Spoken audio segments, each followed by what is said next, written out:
All right, here's a Monday thought starter just for you, and today I want to talk about context. It's important to see things in context. Whether it's in business or in life, we see something that works elsewhere and we think we should do it too because it works, right? You see a restaurant in a big city and you think it would make a killing where you are. But is that always true? Would the New York Museum of Art be as popular if it was located in the middle of Kansas? Or is it partially so successful because people visit New York for a million reasons and visit the museum because that's one of the things to do? Cause and effect can be difficult to determine for the casual observer. Is a business successful because they have a massive ad campaign on TV or in the paper? Or are they successful in spite of blowing ad dollars where they don't work?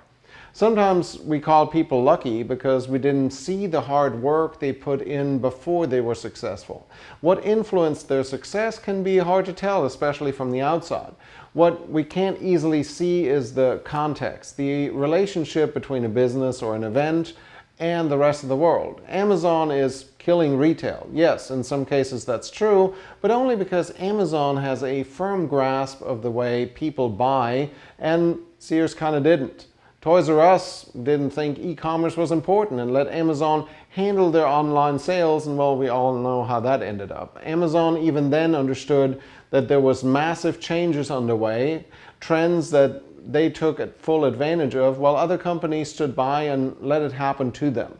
Or take historical context. We cannot possibly analyze the potential of future opportunities in cannabis or cryptocurrencies, for example, without taking into account the historical context of the medical and banking industries.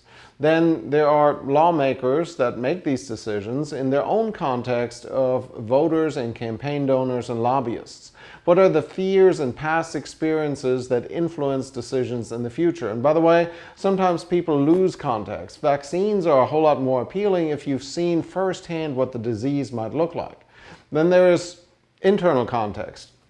People don't always act in their own best interest because we're not entirely rational. Matter of fact, the difference between a right and a wrong decision, between a big juicy burger and a salad, for example, is often what happened in my life before lunch. Actually, let me rephrase that. The difference is what happened in my life, period. From how I was raised to how much self-control I have left in me for the day. Past decisions influence future ones. Research shows that making a donation to a charity might partially depend on whether or not you've told someone previously that you're the type of person that donates to charities. It's about being consistent with previous choices. When making decisions and evaluating ideas, it's important to go a step further because nothing exists in the vacuum. And just because things seem to be correlated doesn't mean that they actually have anything to do with each other. Remember that there is a 99% correlation between per capita margarine consumption, the divorce rate in Maine.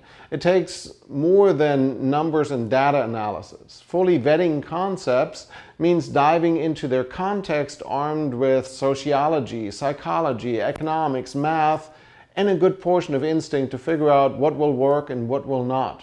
Understanding what competitors are up to and how market dynamics work, which trends might jump industries and suddenly have a much bigger effect on an unrelated industry. Context is all about looking at ripples in a pond and extrapolating whether they may have come from a rock and who threw it. You usually can't be sure, but the more you do it, the better you get at it. And that's why I find trends so fascinating. Speaking of which, that's it for your Monday Thought Starter. I'll be back with trends on Thursdays later in the week. Until then, I'm Tobias Wilhelm.